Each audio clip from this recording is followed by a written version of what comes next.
যাকে কাছের থেকে দেখলে ভাগ্য খোলে, দেখলে গাছ দূরের থেকে দেখতে ছিল আল্লাহ রসুলকে, মন ভরতে ছিল না, দোয়া করছেন মালিক দূরের থেকে দেখি মন ভরে না, একটু কি কাছে আসার অনুমতি দেওয়া যায় না? তোমার বন্ধুকে একটু কাছের থেকে দেখবো। মানুষের মতো হাঁটতে হাঁটতে আল্লাহ রসুলের মাথার সামনে আইসা দাঁড়ায় গেছেন, মন পড়ে আল্লাহর রসুলকে দেখছেন, আবার জায়গায় চলে গেছেন। ঘুমের থেকে উঠছেন তো জাবের রাদিয়াল্লাহু তাআলা আনহু বলতেছে, ইয়া রাসূলুল্লাহ দেখলাম তো দেখলাম কি? বলে কি দেখছিস? বলে ওই গাছ মানুষের মতো হাঁটতে হাঁটতে আসছে, আপনার মাথার কাছে দাঁড়ায়া আবার মানুষের মতো হাঁটতে হাঁটতে চলে গেছে।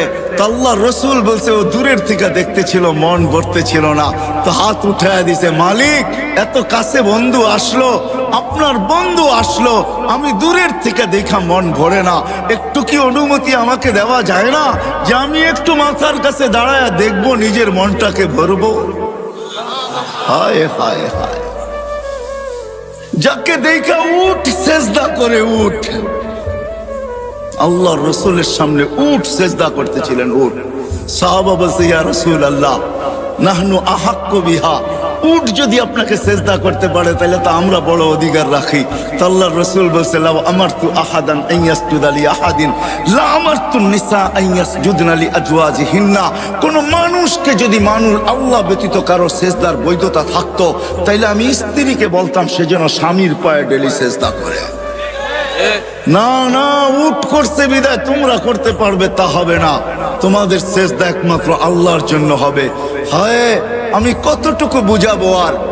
হালিমা সাদিয়া যখন উঠছেন আল্লাহর রসুলকে গাদার উপরে নিয়া, তো যাইতেছিলেন নিজের এলাকার দিকে, গাদা ঘুরা গেছে বাইতুল্লাহর দিকে, ঘুরা এক সেজদা লম্বা, দ্বিতীয় সেজদা আরো লম্বা, তৃতীয় সেজদা আরো লম্বা। গাদাকে জিজ্ঞাসা করছে হালিমা, আরে এত লম্বা লম্বা সেজদা, সবাই চলে যেতেছে, আমি যাব না। আমি সেজদা দিব না তো দিব না কেন? আমি সেজদা ওই আল্লাহকে দিব না তো দিব না কেন যে আল্লাহ দুজাহানের বাদশার জন্য আমার পিঠকে নির্বাচিত করছে। আমি সেজদা দিব না তো দিব কে? ওই মুহাম্মাদুর রাসূলুল্লাহ। ও যুবক, তোমার পায়ে হাত রেখা বুঝাইতেছি, আসো, জীবনটাও ছোট, অস্তিত্বটাও ছোট। আল্লাহ মুকুট দিছেন হাজারো, সম্পর্কগুলাই এক একটা মুকুট, আর উদ্দেশ্য মালিককে পাওয়া, আর পাওয়ার জন্য সহজ পদ্ধতি মুহাম্মাদুর রাসূলুল্লাহ। একটা ক্যারিয়ার ধরেই বসে থাকেন, একটা। আমি প্রমাণ দেখাইতেছি। আপনারা ইয়ামান যান নাই, আপনার ওয়াইস কুরনির নাম জানেন, ওয়াইস কারনি এটার নাম জানেন, ঠিক না? কিন্তু আপনারা করণ চিনেন না। আমি চিনি করণ, আমি 4 বার গেছি, 4 বার ইয়ামান। কয়বার? টানা 4 বার গেছি। আমি জানি করণ থেকে মদিনা দূরে তো দূরে কতটুকু, আমি জানি মদিনা দূরে কতটুকু। অবেস আল্লাহর রসুলের জামানায় ছিলেন, সাহাবী হইতে পারেন নাই। অবেস সাহাবী হবে তো হবে কি কইরা? মাকে রাইখা যাবে তো রাইখা যাবে কার কাছে? মাকে ঘুম পাড়াবে তো ঘুম পাড়াবে কে? মাকে খাওয়াবে তো খাওয়াবে কে? ঘুমের থেকে উঠাবে তো উঠাবে কে? মার গোসল করাবে তো করাবে কে? মার সেবা করবে কে? অবেস মাকে ছেড়া যান নাই, কেননা এটাও আল্লাহর রসুলের আদর্শের একটা আদর্শ যে মা আর বাবা, এটাও আল্লাহর রসুলের একটা আদর্শ। অবেস মাকে ধরা পড়া ছিল, সাহাবী হওয়ার সুযোগ পায় নাই, একটা আদর্শকে ধরা পড়া ছিল। বিদায় আল্লাহ অবেসকে চমকাইছে এতটুকু, বলছে বন্ধু অবেস সাহাবী হইতে পারে নাই, কিন্তু আমি আপনাকে বলতেছি বইলা যান, যে অবেসকে পাবে সে যেন আপনার উম্মতের জন্য অবেসের হাত দুটা উঠাইতে বলে, কেননা অবেস হাত উঠাইতে দেরি, আমরা কবুল করতে দেরি করি না। কেননা অবেস আপনার একটা আদর্শ নিয়ে পড়া আছে, মা মা মা, মাকে ছেড়া যাব তো যাব কি করে? একদিকে সাহাবিয়ার টানতেছে, একদিকে আল্লাহর রসুলের দিদার টানতেছে, একদিকে সাহাবী হওয়ার কি সৌভাগ্যকে নেওয়া টানতেছে, আরেকদিকে বলতেছে মা নবীর আদর্শ রেখা যাইতো যাই কি কইরা সাহাবী হইতে পারেন না। আল্লাহর রাসূল বলছে ওমর কেউ পাবে না কিন্তু তুমি পাবে, আলী কেউ পাক আর না পাক তোমরা দুইজনে পাবে। যখনই অবেশকে পাবে তো বলবে আমাদের জন্য যেন হাত উঠায়া দেয়, আমার উম্মতের জন্য যে হাত উঠায়া দেয়, আর তোমাদের জন্য দোয়া করায় নিবে। আর রাখো আমার এই জুব্বা, অবেশকে পাইলে আমার জুব্বা অবেশকে পড়ায়া দিও। এক আদর্শ নিয়েছিলেন। চলেন, এটা এত আশ্চর্যজনক না। আশ্চর্যজনক তো সামনেরটা। অবেশকে যেদিন মার সেবার বদলা দিবে আল্লাহ, জান্নাতের গেটে দাঁড় করায় দিবে। অবেশ যখন জান্নাতে ঢুকতে থাকবে তো আল্লাহ থামায়া দিবে আর বলবে অবেশ আজকে জান্নাতি দোজখী সবাইকে আমি দেখাইতে চাই, তুমি যে আমার নবীর একটা আদর্শ নিয়ে পড়া ছিলা, সাহাবী হইতে পারো নাই, তাবেই হইছো, ওই মার সেবার বদলা আজকে জান্নাত জাহান্নাম সবাইকে দেখাবো। কি দেখাবেন? তো আল্লাহ ঘোষণা দেয় অবেশ জাহান্নামে যার উপরে তুমি আঙ্গুল উঠাবে তোমার আঙ্গুলের ইশারায় তাকে আমি জান্নাতে দিব। অবেশ আঙ্গুল উঠাইতে থাকবে, কাতারে কাতার জান্নাতে যাইতে থাকবে। আল্লাহর রাসূল আরবের এক কবিলার নাম নিছেন যে এই কবিলার সমপরিমাণ লোক জান্নাতে যাবে। কসম খোদার, আল্লাহর রাসূলের একটা ক্যারিয়ার ধরা পড়া থাকে, একটা আদর্শ ধরা পড়া থাকে, একটা আদর্শ, একটা ক্যারিয়ার, একটা লাইফ স্টাইল নিয়ে পড়া থাকো যুবক। কসম খোদার, এটা তোমাকে জান্নাতে নিবেই নিবে, নিবেই নিবে, নিবেই নিবে। আমি যুক্তি দিয়া বুঝাইলাম হাদিস, আর আর হবে না কেন? আল্লাহর রাসূল এই উম্মতের জন্য হারিসুল লাকাদ জাআকুম রাসূলুম মিন আনফুসিকুম আজিজুন আলাইহি মা আনিতুম হারিসুম বিল মুমিনিনা রাউফুর রহিম। ওই নবী যিনি আরশে যে আমাদেরকে বলেন নাই, সারা জীবন কাঁদতে কাঁদতে কাঁদতে কাঁদতে একদিনের জন্য চোখের পানি শুকায় নাই। নাইলে জিবরিল মিকাইল কোনোদিন মিথ্যা বলতো না। জিবরিল মিকাইল দুজন জিজ্ঞাসা করছেন মা জালা আরাকা তাবকি, যখনই দেখি আপনার চোখে পানি কেন টলটল করে? বলছে যেদিন থেকে জান্নাত জাহান্নাম দেখা আসছি ওদিন থেকে চোখের পানি থামে না। যে সারা জীবন চোখের পানি ঝরাইছেন, মৃত্যু লগ্নে যখন যাইতেছেন তখনও চোখের পানি ঝরতে ছিল। জিবরিল আলাইহিস সালাম জিজ্ঞাসা করছেন আনতা ইলা রাফিক তাবকি আনতা ইলা রাফিকিল আলা আল্লাহু ইয়ান্তাযিরুক, এখনো কাঁদেন? আল্লাহ আপনার অপেক্ষায় অপেক্ষমান। উপর জগতে খুশির বন্যা চলতেছে, এখন বন্ধু বন্ধুর সাথে আইসা মিলবে, এই জন্য সমগ্র জগতে খুশির হুল্লোড় চলতেছে। আর আপনার চোখে পানি কেন?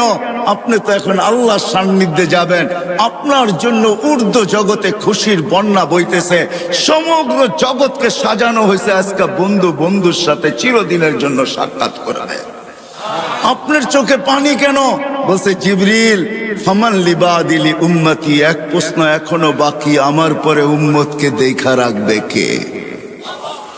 নারায়ণগঞ্জের মানুষ এখানেই শেষ না, কবর থেকে কানতে কানতে উঠবে ওহুয়া ইয়াকুম ওয়া ইয়াবকি ওয়া ইয়াকুল জিবরিল আইনা উম্মতি, উঠবে আর কাঁদবে আর বলবে আমার উম্মত কোথায়, আমার উম্মত কেন রিসিপশনে আসে নাই? যখন মাকামে মাহমুদে নিয়ে যাওয়ার জন্য উঠানো হবে, মাকামে মাহমুদে যায় ও হাত রাইখা বলবে বসবো না। আল্লাহ বলবেন কেন বসবেন না? বলে আমার উম্মতকে, পিপাসিত উম্মতকে আমি বসলে পানি পান করাবে তো কে করাবে? আমি তো দুনিয়াতে বইলা আসছি মাওয়াইদুকুমুল হাউজ, উম্মতকে কানে কানে বইলা আসছি সাক্ষাৎ হাউজে কাউসারে সর্বপ্রথম হবে, আমি নিজের হাতে তোমাদেরকে পান করাবো।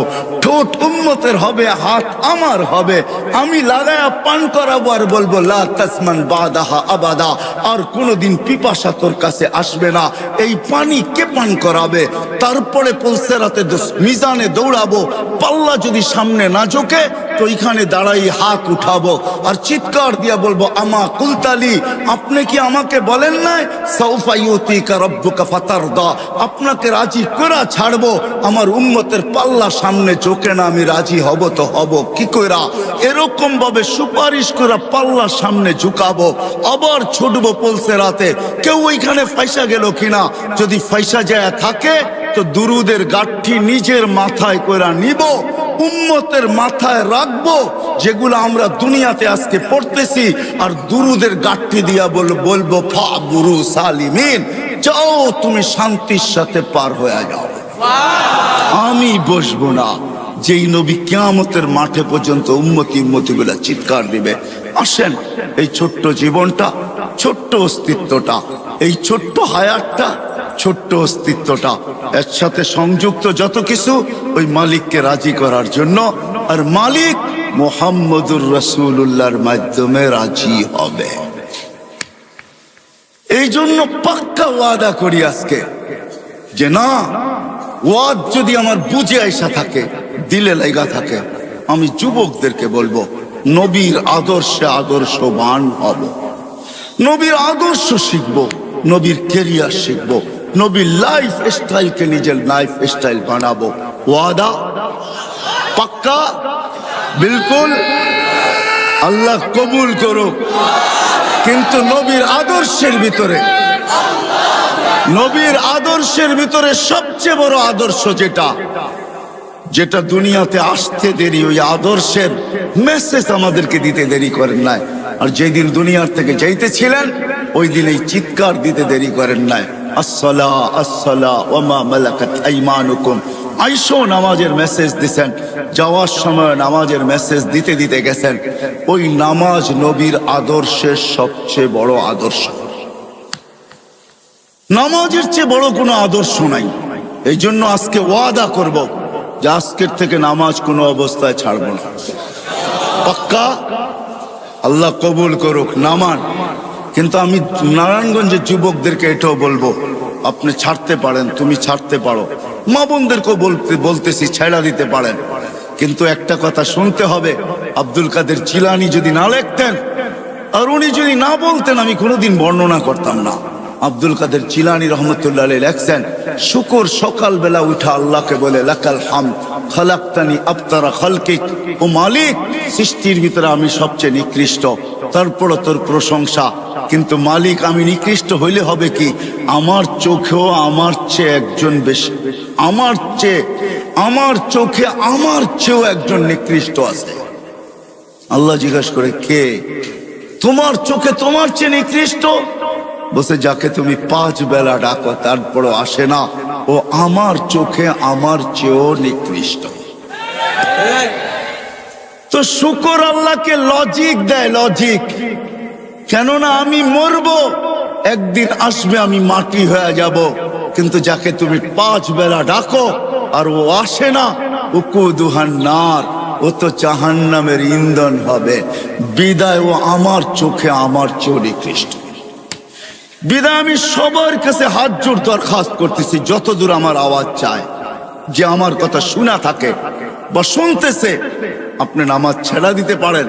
যুবক তুমিও পারো, নারী মা বোন আপনারাও পারেন, কিন্তু বাইবা নিবেন, শুকরের চোখে আমি যাব তো যাব কোথায়? এই জন্য হাত জোড় দরখাস্ত, নামাজ কোনোদিন ছাড়বো, কোনোদিন ছাড়বো।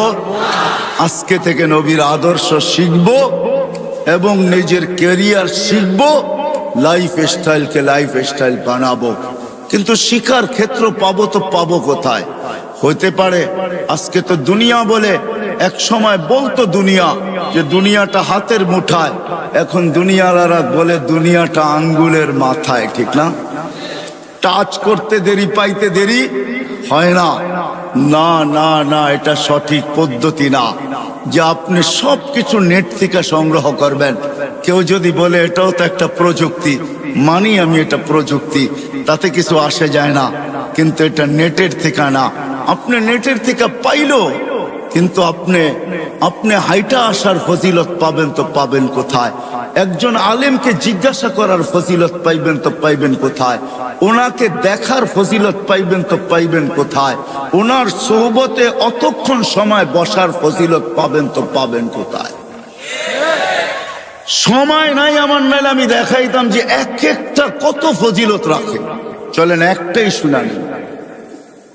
জান ওলামা আছে, কিতাবের নাম বলে দিতেছি, লুবাবুল হাদিস আলা কাউলিল হাসিস, জালালউদ্দিন সুয়ুতি রহমতুল্লাহ লেখা, ইবনে মাজাহ শরীফ সিয়াসাত, তার এক কিতাব।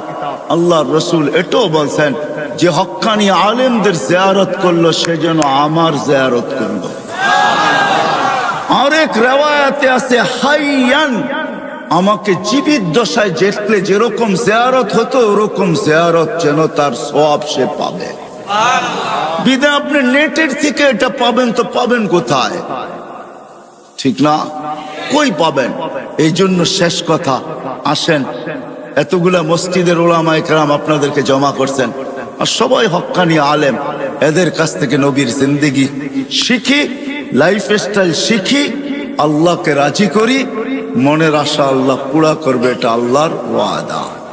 কেননা আল্লাহ ওইখানে যদি পুরা করে, মা তাস্তাহি বলছেন আল্লাহ কোরআনে, মা তাস্তাহি আনফুসুকুম, মনটা এইখানেও যেরকম ওইখানে ওরকমই থাকবে।